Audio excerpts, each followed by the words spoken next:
दोस्तों क्या हाल चाल, बढ़िया एकदम। I think all right. तो आज हम सीखने जा रहे हैं भाई महाराष्ट्र बोर्ड का साइंस वन जो पहला लेसन है फिजिक्स का। क्या भाई? ग्रेविटी। राइट। ग्रेविटी होती क्या है सर? हमें ना बचपन से ना मतलब समझ में नहीं आया बहुत अच्छी तरीके से, बट आज मैं एनिमेशन के थ्रू आपको बहुत सारी चीजें सिस्टमेटिकली बताने जा रहा हूं। अगर समझ में आ गया तो बोलना यस सर, अगर समझ में नहीं आया तो बोलना नो सर। राइट। बट अगर समझ में आ रहा है तो प्लीज कमेंट बॉक्स में कमेंट करना, अपने दोस्तों को शेयर करना। राइट। ग्रेविटी होती क्या है, चलो थोड़ा हम सोचते हैं। हाँ सर, सोचो ग्रेविटी क्या होती है। सर कोई भी चीज जब ऊपर से नीचे गिरती है वो क्या है? ग्रेविटी। जैसे कि ये समझ लो।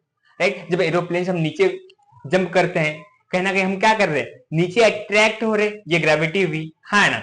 ड्रिंकिंग ऑफ वाटर, नहीं ड्रिंकिंग ऑफ वाटर ये नहीं, ये बेटा स्कीटिंग करना। राइट। ये भी क्या हुआ? ग्रेविटी हुआ। मतलब क्या? आप जंप कर रहे हो, वापस से नीचे आ रहे हो।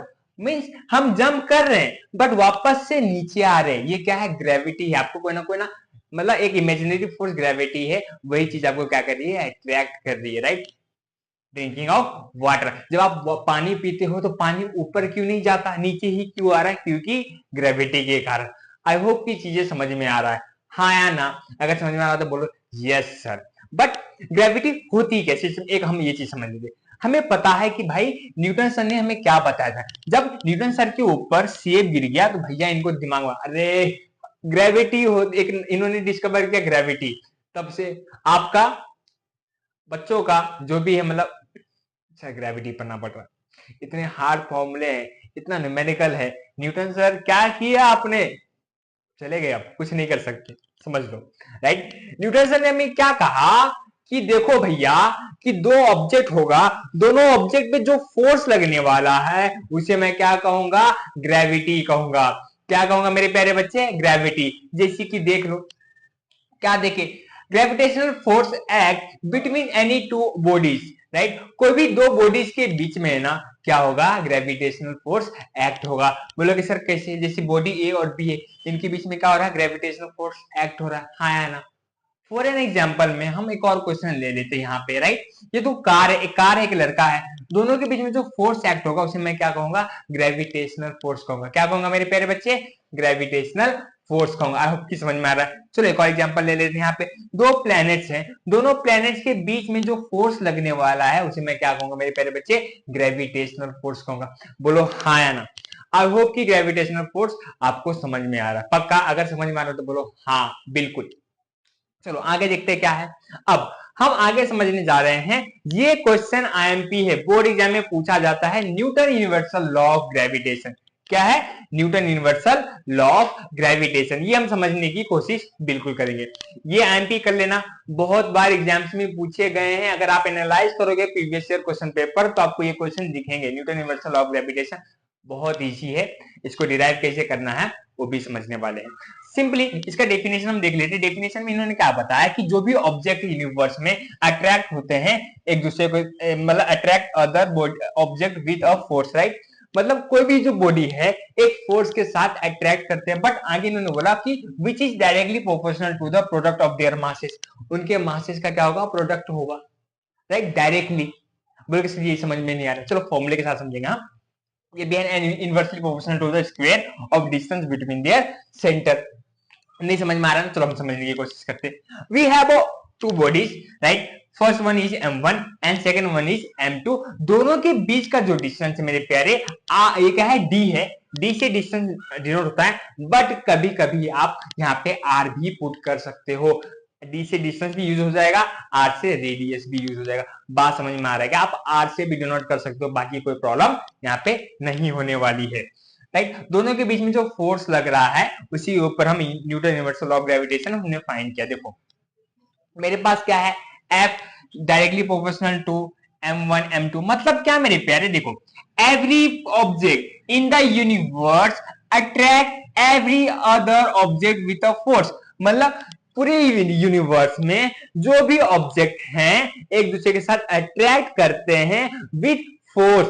फोर्स के साथ, बिना फोर्स के अट्रैक्शन नहीं हो सकता। बट यहाँ पे आगे बोला है विच इज डायरेक्टली प्रोपोर्शनल। ये जो साइन है इसका मतलब होता है directly proportional to the product of their mass. दो बॉडी है, दोनों का मास होगा, तो m1 m2 इनका मास हो गया और उनका प्रोडक्ट मतलब मल्टीप्लाई। देखो दोनों साथ में लिखे हैं तो इनका प्रोडक्ट हो गया, इसका मतलब क्या हो गया, मल्टीप्लाई हो गया। बात समझ में आया कि नहीं? ये मेरा बन गया पहला इक्वेशन।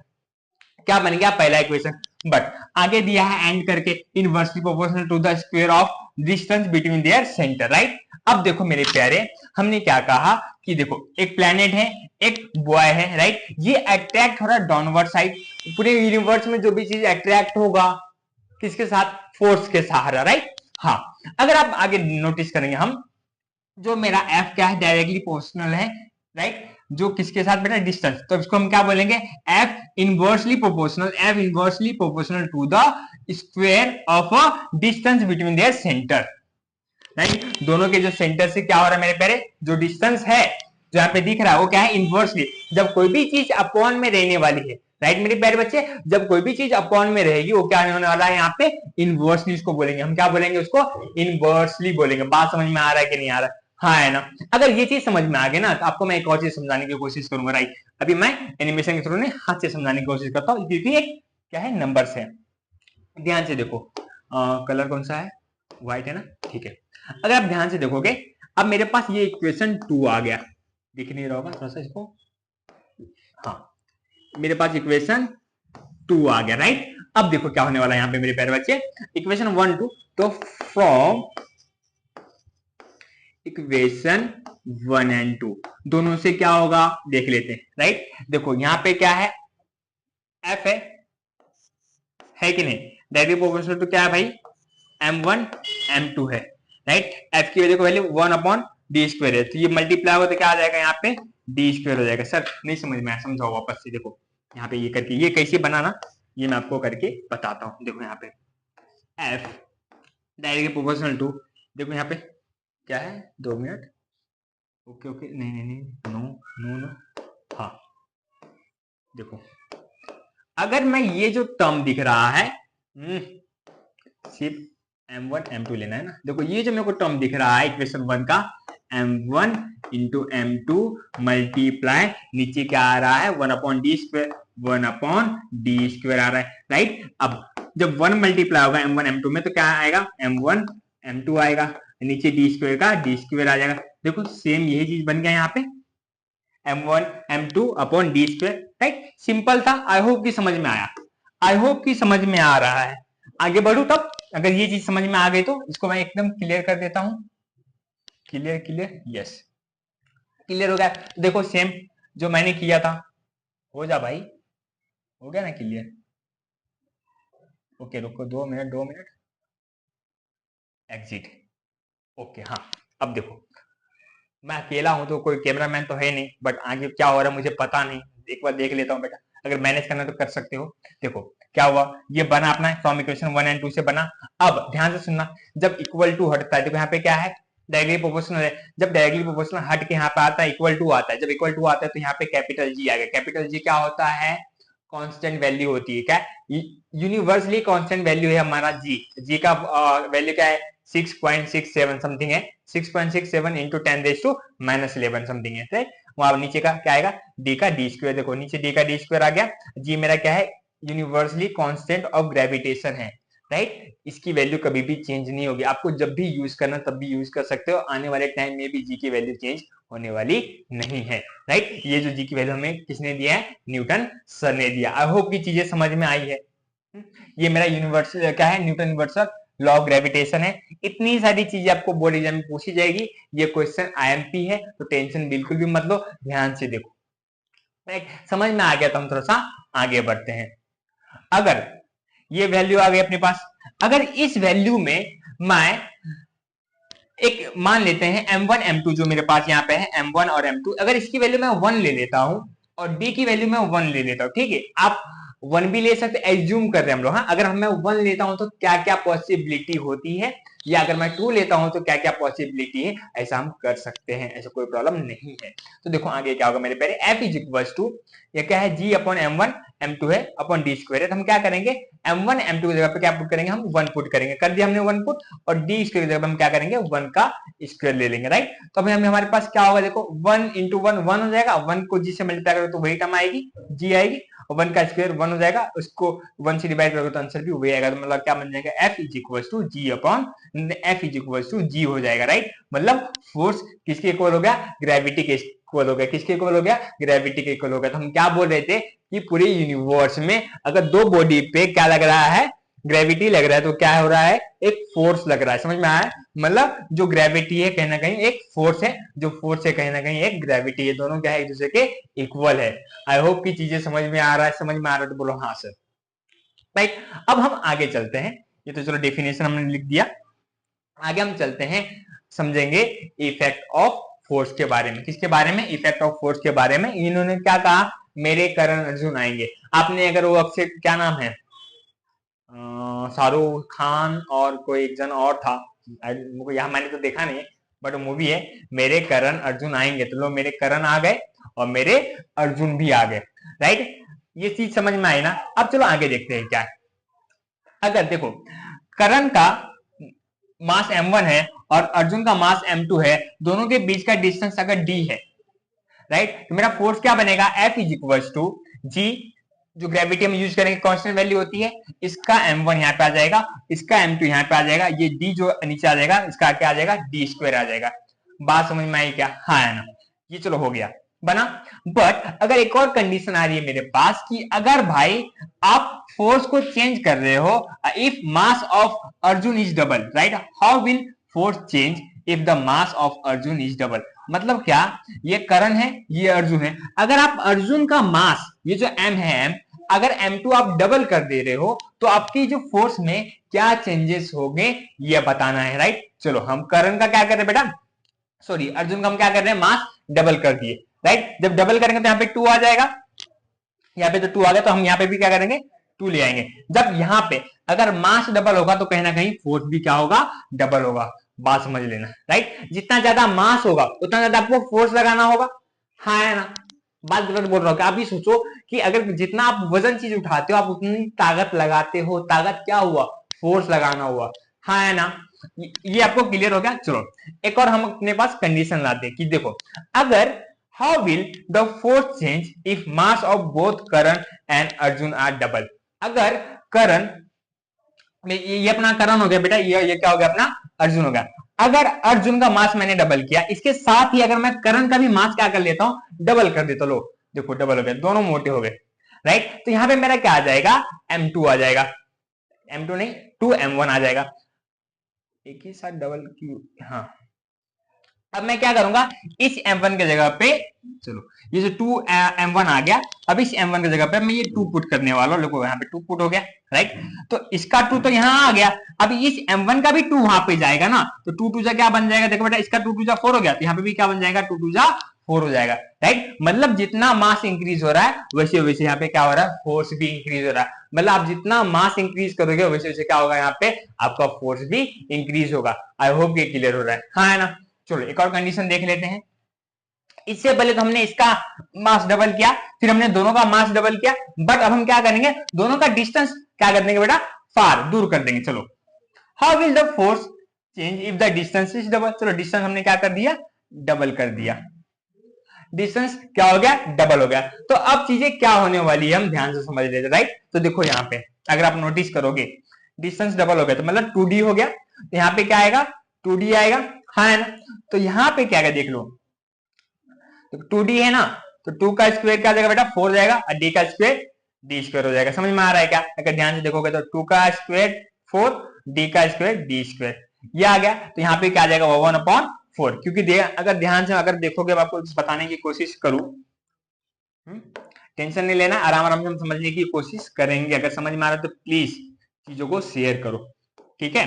देखो कहीं ना कहीं यहाँ पे क्या है, नीचे 4 है, तो कहीं ना कहीं यहाँ पे ऊपर 1 भी होगा ना, देखो 1/4 भी होगा ना, तो तो यही चीज है ना, यहाँ पे मल्टीप्लाई होगा, ये इधर आ गया तो 1/4 भी हम कर सकते हैं, राइट। डायरेक्ट आप 4 यहाँ पे मल्टीप्लाई नहीं कर सकते हो, ये चीज नोटिस करो। चलो सर फिर भी नहीं समझ में आया, एक और बार समझाओ। देखो समझाने की कोशिश करता हूँ, आई होप कि समझ में आ जाएगा। मेरे प्यारे बच्चे अगर ध्यान से देखोगे यहाँ पे GM1 M2 अपॉन क्या है 4D² है, राइट। अगर 4D² कहीं ना कहीं 4 का ऊपर 1 तो होगा ना मेरे प्यारे बच्चे, कहीं ना कहीं 1 तो होगा ना। अगर इसको मैं अलग कर देता हूँ तो यहाँ पे देखो, अगर मैं इसको अलग कर देता हूँ, राइट, ये 4 को हटा देता हूँ यहाँ से, तो अगर मैं अलग कर देता हूँ 4 को, तो मल्टीप्लाई होके क्या आएगा यहाँ पे 1/4 आएगा। अगर मैं 1/4 ये साइड मल्टीप्लाई कर रहा हूँ तो कहीं ना कहीं मुझे 1/4 यहाँ भी मल्टीप्लाई करना होगा। ये मेरा क्या है, LH कंडीशन है, ये मेरा क्या है, RH कंडीशन है। मतलब हम इससे पहले क्या देखे कि भाई अगर तुम्हारा मास, अगर आप अर्जुन का मास इंक्रीज कर रहे हो तो भाई आपको फोर्स भी इंक्रीज करना पड़ रहा है। फिर आपने दोनों का मास इंक्रीज किया तो आपको फोर्स भी मतलब डबल इंक्रीज हो गया, राइट। अगर आप डिस्टेंस भी इंक्रीज कर रहे हो तो फोर्स भी ज्यादा लगेगा। इन द सेंस क्या, अगर आपको जाना कहाँ था, 10 किलोमीटर जाना था, राइट, तो उस हिसाब से आपको उतना फोर्स लगेगा। लेकिन आप 20 किलोमीटर जाओगे तो उस हिसाब से आप अपने साथ चीजें लेके जाओगे, राइट, पानी बोतल लेके जाओगे, तो कहीं ना कहीं आपको भी पता है उतना दूर जा रहा हो तो मुझे उतना फोर्स तो लगेगा, है ना। उतना क्या लगेगा, फोर्स तो लगेगा। तो उस हिसाब से हम कंडीशन के हिसाब से चीजें लेके जाते हैं। समझ में आ रहा है क्या, है ना। आई होप कि इफेक्ट ऑन फोर्स, फोर्स के ऊपर कैसे इफेक्ट हो रहे हैं कंडीशन के हिसाब से, आई होप क्लियर हुआ होगा। अगर आप, जो मैं नोट्स दे रहा हूं आपको, अगर ये नोट्स अगर आप कैरी करते हो डेफिनेटली आपको अच्छे मार्क्स अच्छे रिजल्ट आएंगे, राइट। क्योंकि ये जो नोट्स है ना बहुत ज्यादा मतलब एक्सपर्ट लोगों के साथ बैठ के बनाया गया, तो ये नोट्स ऐसे आलतू फालतू बनाए नहीं है, बहुत इंपॉर्टेंट है। आप अगर डाइजेस्ट भी कैरी नहीं करते हो तो मत करो, राइट। अगर आप मेरे नोट्स कैरी करो तो आपके लिए बहुत बेनिफिशियल होने वाला है, तो नोट्स कैरी करो, बाकी जगह भटकने की बात नहीं है, राइट। आप ये पब्लिकेशन यूज करोगे वो पब्लिकेशन यूज करोगे ऐसा नहीं है, आप एक ही पब्लिकेशन यूज करो या मेरे नोट्स कैरी करो, वही आपके लिए बेटर है। हर चीज यूज करना नहीं है, राइट। चलो अब आगे देखते हैं। ये कंडीशन तो हो गया, एक और कंडीशन आया, what would happen if the value of g was twice as large। अगर आप g की वैल्यू ट्वाइस कर दे रहे हो, इससे पहले तो मैं मास डबल कर रहा था, मैं डिस्टेंस डबल कर रहा था, बट अब यहाँ पे तो भाई g की वैल्यू डबल होने वाली है, तो क्या होगा, राइट। अगर 2g हो जा रहा है तो देखो कंडीशन, अगर डबल ग्रेविटेशन होगा तो वहां पे डबल फोर्स लगेगा, राइट। कंडीशन ये चेंज हुई कि नहीं हुई, आई होप कि अगर समझ में आया होगा। समझे क्या, अगर ग्रेविटी भी डबल हो रही है तो वहां पे फोर्स भी डबल लगेगा। जो भी चीज यहाँ पे लेफ्ट हैंड साइड में राइट हैंड साइड में इंक्रीज हो रही है तो वही चीज लेफ्ट हैंड साइड में भी इंक्रीज होगा इक्वली। समझ में आ रहा है, यहाँ पे ज्यादा यहाँ पे कम नहीं, ऐसा नहीं, दोनों साइड क्या होगा, इक्वली चेंजेस होंगे, राइट। चलो अब आगे चलते हैं। मेरे पास एक क्वेश्चन आया, ये बोर्ड एग्जाम में भी क्वेश्चन पूछ दिया जाएगा तो इसको आईएमपी भी कर लेना। Why is G called universal constant of gravitation. G को हम यूनिवर्सल कांस्टेंट ऑफ ग्रेविटेशन क्यों कहते हैं, ये बोर्ड में पूछा गया है, अब आगे भी पूछ सकते हैं, तो इसको आईएमपी कर लो, राइट। मैं साल भर आपको पढ़ाने वाला हूँ, सिलेबस दिसंबर के पहले कंप्लीट करके दे दूंगा। अब जो जो चीज आईएमपी बता रहा हूँ सब चीजें आपको देखनी है, राइट। मेरे पास पहला मैंने पॉइंट क्या बोला कि देखो the value of G does not depend upon the nature and the size of the body, right. जो जी है मेरा, ये किसी के ऊपर डिपेंड नहीं करता। जैसे कि मैं पतला हूं तो मेरे ऊपर जी कम लगेगा, और जो मोटा है उसके ऊपर जी ज्यादा लगेगा, राइट। जी दादी अम्मा थोड़ी है, जो कैपिटल जी है अपना, ये दादी अम्मा थोड़ी है कि अपने पोते से प्यार करेगा लेकिन दूसरे से नहीं प्यार करेगा, ऐसा बिल्कुल भी नहीं है मेरे प्यारे। जो जी है लड़की के ऊपर भी उतना ही एक्ट होगा, लड़के के ऊपर भी उतना ही एक्ट होगा, तो कुछ ज्यादा ऐसा कुछ है नहीं। समझ में आ रहा है क्या, हाँ, इसीलिए इसको क्या कहा जाता है, universal law of gravitation, right. अब आगे, इट डज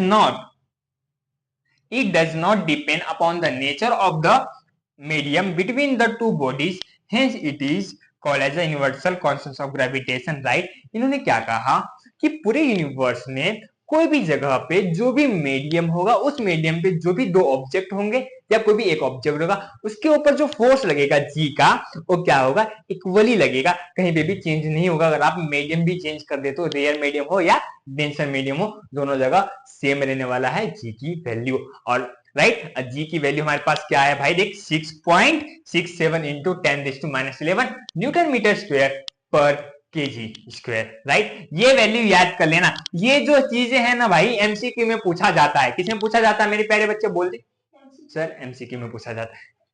ओके दोस्तों, तो जैसे हम कि ग्रेविटेशन सीख रहे थे बेटा, फिर बीच में क्या हुआ, वीडियो है ना मेरा स्टोरेज फुल होने के कारण कट गया था, तो फिर मुझे वापस एक और क्लिप ज्वाइन करना पड़ेगा इसमें। तो हम सीखने जा रहे हैं unit of universal gravitation constant means what. इससे पहले मैंने क्या सीखा कि हाँ, जी की वैल्यू सीखी 6.6 इंटू 6.67 इंटू 10⁻11, राइट। और इसका जो यूनिट है Newton meter square per KG square, ये जो है राइट, डिस्क्राइब कहां से हुआ, मींस डिराइव कहां से हुआ, ये हम सीखने जा रहे हैं आगे वाली इसमें, राइट। मुझे क्या पता है, हमें पता है क्या कि भाई F is equal to G m1 m2 upon D square, मुझे ये पता है, राइट। हाँ, तो सर आगे होगा क्या, देखो ध्यान से, अगर मैं आपको बताने की कोशिश करूं ना तो ध्यान से सुनना। ओके, मार्कर चलो येलो ला लेता। अब देखो मुझे क्या करना है भाई, ये जी का है ना यूनिट फाइंड करना है। क्या फाइंड करना है मेरे प्यारे, यूनिट फाइंड करना है। तो मैं कैसे यूनिट फाइंड करूंगा, चलो देखते हैं। अब देखो ये जी को है ना, हम क्या करेंगे, F is equal to G m1 m2 upon D square, ये मुझे पता है। बट अब आपको भी पता है कि जो डिवाइड में होता है वो कहां जाता है, मल्टीप्लाई में। तो F into D square is equal to G m1 m2 आया, राइट। जो चीज मल्टीप्लाई में कहा जाएगी, डिवाइड में, तो क्या मुझे मिलेगा F D square upon m1 m2 is equal to G, right. तो कहीं ना कहीं मुझे मिल गया जी की वैल्यू, G is equal to F D square upon m1 m2, है ना। अब मुझे ध्यान से सुनना, ये जो एफ है, फोर्स, फोर्स का यूनिट क्या है, न्यूटन। फोर्स क्या है बेटा, न्यूटन। हम फोर्स को किसमें मेजर करते हैं, न्यूटन में ना, तो न्यूटन आ जाएगा, राइट। अब यहाँ पे डिस्टेंस, डिस्टेंस को किसमें मेजर करते हैं हम, मीटर में। किसमें करते हैं मेरे प्यारे बच्चे, मीटर में। फोर्स को हम करते हैं न्यूटन में, तो यहाँ पे मीटर आ जाएगा। स्क्वायर में तो स्क्वायर हो जाएगा, न्यूटन मीटर स्क्वायर। ये जो दिया है डिवाइड का, तो यहाँ पे डिवाइड का साइन आ जाएगा पर, राइट। अब क्या है, मास m1 m2, राइट। मास को हम किसमें मेजर करते हैं, केजी में, राइट। अब दो है मास, m1 m2 है, तो स्क्वायर आ जाएगा।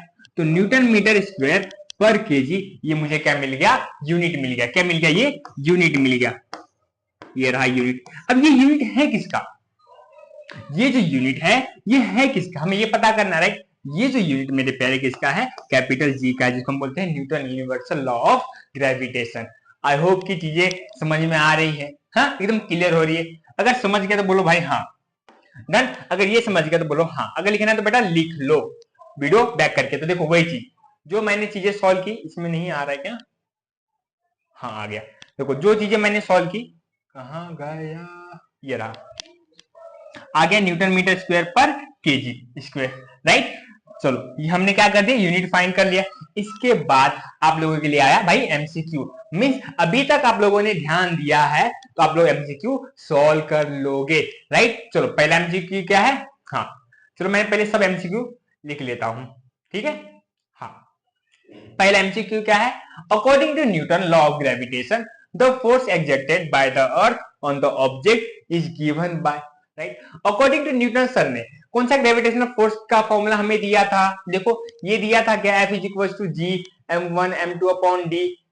सर डी तो है लेकिन इसको स्क्वायर नहीं, आगे बढ़ो। F is equal to G m1, देखो कैपिटल M एक स्मॉल m यहाँ पे आ रहा है, ये भी नहीं है।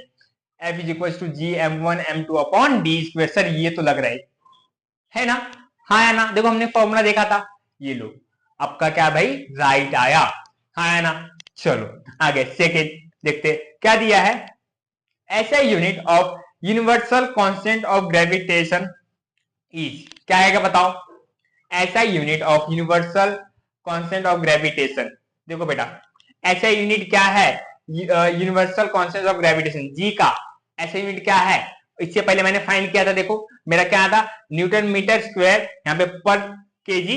देखो यहाँ पे ध्यान से सुनना, ध्यान से सुनना, ये आपको थोड़ा सा दिक्कत में आएगा तो मैं समझाने की कोशिश करता हूं, ध्यान से सुनना।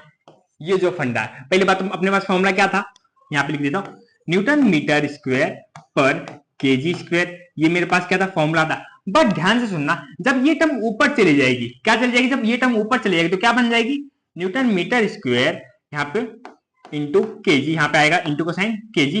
जब ये ऊपर चले जाएगा तो यहाँ पे बन जाएगा -2, देखो यहाँ पे आया -2, Newton meter square dot kg -2 raise to -2 आया। हाँ ना, कैसे फाइंड किया समझ में आया क्या? जो चीज नीचे थी ऊपर चली गई तो क्या आ गई, माइनस में आ गई। हाँ ना, अरे भाई हाँ या ना बोलो। तो देखो अपना आंसर पहला वाला आया। थर्ड क्या है, the value of G in SI unit system is experimentally found to be that Newton meter square per kg. कौन सी वैल्यू भाई, बताओ बताओ बताओ। देखो 6.67 इंटू 10⁻11 तुमको पहले ही पता चल गया, हमने भी पीछे देखा था, राइट। अपना आंसर यहाँ पे ये आ गया। आई होप की दिमाग में जा रहा है? पढ़ा भी रहा हूं, साथ साथ एमसीक्यू भी करवा रहा हूं। इन द सेंस ये जो एमसीक्यू है आपके बोर्ड एग्जाम में पूछा जाएगा, तो प्लीज इसको लिख ले अपने नोटबुक में। जो जो नोट्स मैं दे रहा हूं आप लोगों को प्रोवाइड कर रहा हूं, यही नोट प्रोवाइड करो आप लोग, मतलब यही नोट आप लोग एक्सेप्ट करो, इसे से पढ़ाई करो, आपका सब चीज हो जाएगा, अच्छे से अच्छे रिजल्ट भी आएंगे, राइट। चलो नेक्स्ट टॉपिक पढ़ने जा रहे हैं हम लोग, क्या, centre of mass, right. Centre of mass होता क्या मेरे प्यारे, ध्यान से सुनना। जैसे कि मैं सीधा खड़ा हूं या आप सीधे बैठे हो, किसके वजह से बैठे हो, आपका सेंटर ऑफ मास की वजह से। किसकी वजह से, सेंटर ऑफ मास की वजह से, राइट। मैं सेंटर ऑफ मास का है ना एक शॉर्ट वीडियो बनाने वाला हूं कि अब एक मतलब प्रैक्टिकली हम परफॉर्म करेंगे कि भाई हाँ सेंटर ऑफ मास कैसे बैलेंस किया जाता है, कैसे नहीं किया जाता, राइट। अगर मैं खड़ा हूं, अगर मेरा सेंटर ऑफ मास यहाँ होता तो मैं खड़े नहीं रह पाता, मैं गिर जाता।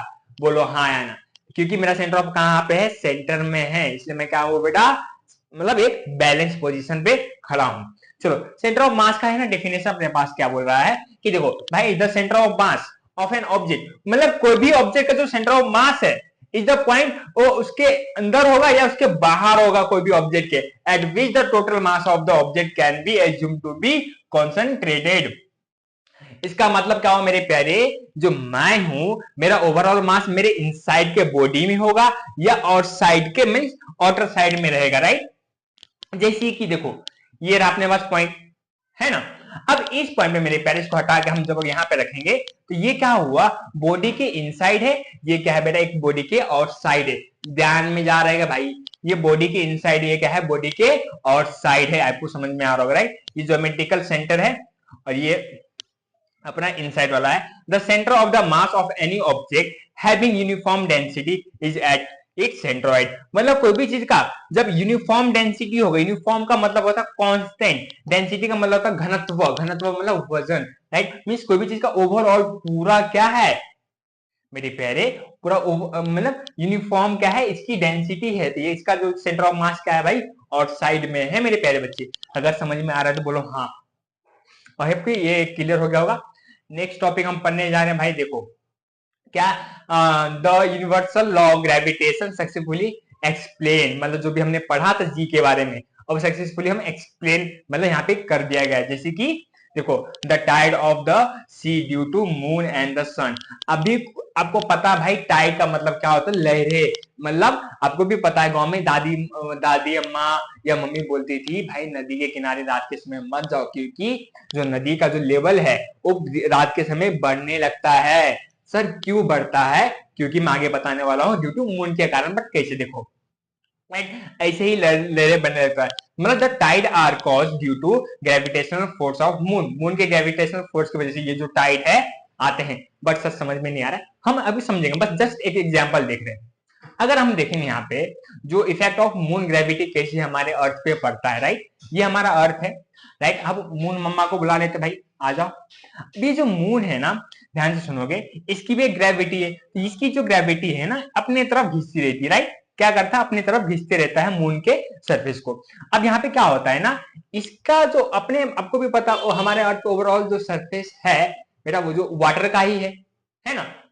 मतलब जो भी अपना लैंड से ज्यादा हिस्सा, ज्यादा से क्या 2-3 गुना ज्यादा हिस्सा अपना क्या है, वाटर का ही। ये जो वाटर लेवल है ना, जब रात के समय मून रहता है तो ये मून क्या करता है, अपने ग्रेविटेशनल फोर्स की वजह से ये जो टाइड, ये जो लहरें हैं इसको अपनी तरफ खींचता है, तो रात में लहरें भी बहुत ज्यादा ही ऊपर नीचे होते रहते हैं और सी लेवल अपने आप बढ़ जाता है। बात समझ में आ रहा है क्या?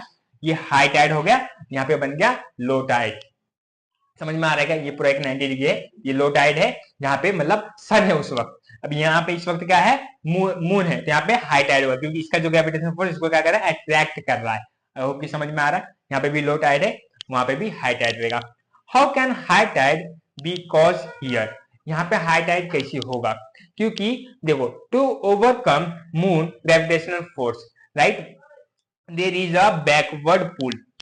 ध्यान से सुनना, मतलब क्या, लो टाइड तो यहाँ पे है, बट यहाँ पे तो मून है नहीं, तो यहाँ पे कैसे होगा। अब देखो एक फॉर एग्जांपल आपको मैं दिखाता हूँ, ये रहा, राइट, मान लो ये मून है, राइट, देखो let's say the chain is the gravitational pull, ये जो चेन है क्या है, ग्रेविटेशनल पुल है, मतलब पुल मतलब खिंचा हुआ है, राइट, ये मेरा मून है और ये मेरा क्या है, अर्थ है, समझ में आया, man is the earth and moon, ये जो अपना मून रहा, ठीक है।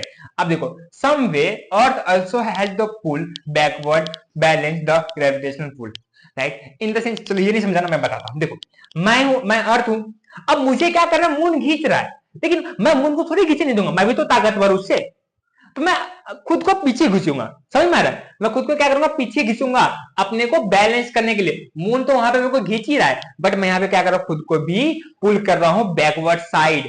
समझ में आ रहा है क्या, अगर पीछे आप लोग देखोगे ये रहा, हाँ, तो ये जो मून है ये यहाँ खींच रहा है, लेकिन अर्थ कोशिश कर रहा है यहाँ पे खींचने का, तो यहाँ पे भी क्या बन जा रहा है, हाई टाइड, और यहाँ पे भी क्या बन जा रहा है, हाई टाइड, बट यहाँ पे क्या है, लो टाइड है। आई होप कि क्लियर हो रहा है, हाँ है ना, हाँ, 2 मिनट, हाँ। अब मून ने अपना पोजीशन चेंज किया, तो देखो अब यहाँ पे हाई टाइड हो गया, और यहाँ पे लो टाइड हो गया, यहाँ पे हाई टाइड है, यहाँ पे हाई टाइड है, देखो यहाँ पे लो टाइड हो गया, वहां पे हाई टाइड है। आई होप समझ में आया, समझ में आ रहा है क्या, पक्का। चलो आगे, यहाँ पे हम कुछ एमसीक्यू देखने वाले, राइट, आ गया। अब चलो, the force of gravitational between two bodies separated by the distance varies as, मतलब देखो बेटा, मतलब देखो कोई भी जो ग्रेविटेशनल फोर्स है जब दो बॉडी पे रखता है, राइट, जब दो बॉडी पे लगता है तो उसका डिस्टेंस क्या वेरी करेगा, आपको भी पता है, 1/d तो आएगा नहीं, डी भी नहीं आएगा, डी स्क्वायर भी नहीं, 1/d² आएगा। बोलोगे सर क्यों, देखो क्योंकि जो फोर्स है डायरेक्टली प्रोपोर्शनल है किसको, 1/d² को, हमने इससे पहले देखा था, हाँ है ना, याद आ रहा है क्या, फोर्स क्या है, डायरेक्टली प्रोपोर्शनल है 1/d² को, डी 1/d² को बोलते हम इनवर्सली प्रोपोर्शनल, क्या है ये, इनवर्सली प्रोपोर्शनल है। आई होप कि समझ में आ रहा है। नेक्स्ट सेकेंड, राइट, सेकेंड क्या है, देखो the force of gravitation between two bodies does not depend, मतलब किस पे डिपेंड नहीं होता है फोर्स ऑफ अट्रैक्शन, कोई भी मतलब दो बॉडीज का, देखो the product of their masses, उस पे तो डिपेंड होगा ना यार, the sum of their masses, पहली बात तो अगर आप फॉर्मूला देखोगे, देखो ये तो आंसर आने वाला है, क्यों, क्योंकि हम सम तो करते नहीं है, हम m1 m2 को क्या करते हैं, मल्टीप्लाई करते हैं मेरे प्यारे, क्या करते हैं, देखो हम सम नहीं करते, sum means m plus m1 plus m2 which is not the condition in the law, law के कंडीशन में प्लस करना है ही नहीं, क्या है, मल्टीप्लाई करना है। अगर आपको समझना है या अगर आपको इसके ऊपर डीपली एक वीडियो चाहिए कि सर हम प्लस क्यों नहीं कर सकते, हम मल्टीप्लाई क्यों करें, क्योंकि मल्टीप्लाई का मतलब भी होता है इंक्रीज होना, राइट, अब प्लस का भी मतलब होता है इंक्रीज होना, तो हम प्लस क्यों नहीं लेते हैं, क्योंकि हम देखो मीन्स व्हाट बेटा मेरे प्यारे, हम प्लस क्यों नहीं लेते एज अ मल्टीप्लाई की जगह पे, हम मल्टीप्लाई यूज करते हैं, बट हमें प्लस भी तो यूज करना चाहिए। अगर इसके ऊपर वीडियो चाहिए तो मैं आपको बना के दूंगा, बस कमेंट बॉक्स में कमेंट करना, राइट। पहली बात तो हमारे लॉ के कंडीशन में है ही नहीं, m1 प्लस m2 तो नहीं लेंगे।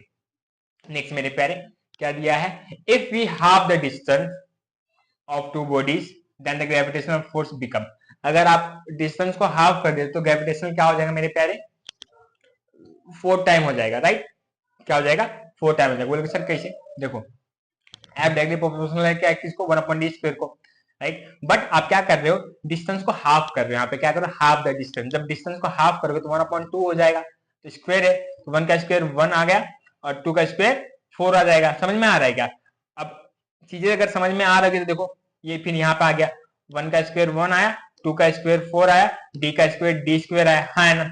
अब ये 4 क्या है, नीचे डिवाइड में, ऊपर जाएगा मल्टीप्लाई में, तो बन गया 4, और नीचे 1 का 1 ही है, 1 मल्टीप्लाई बाय d², तो d² आ गया, तो क्या 4 टाइम हो गया ना, हाँ है ना, यहाँ पे क्या आ जाएगा, 4 टाइम आ जाएगा। आई होप कि आपको समझा, राइट।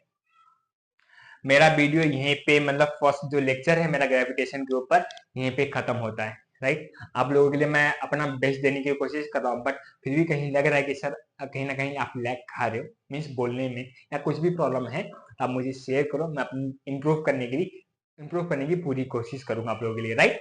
और आपको और कुछ और कौन से टॉपिक पे वीडियो चाहिए, या आपको और कौन से लेसन्स पढ़ने हैं, तो उसके ऊपर मैं जल्दी वीडियो बना दूंगा, क्योंकि मैं तो सीक्वेंस में चलने वाला हूँ। बट आप मुझे बताओ कि आपको किस टॉपिक के ऊपर वीडियो चाहिए, राइट। और अगर अच्छा लग रहा है तो प्लीज एक मेरी हेल्प कर देना, अपने दोस्तों के साथ इस वीडियो को शेयर कर देना, इससे मुझे बहुत मदद मिलेगी। तो thank you all of you. मिलते हैं नेक्स्ट वीडियो में, तब तक के लिए बाय बाय, टाटा।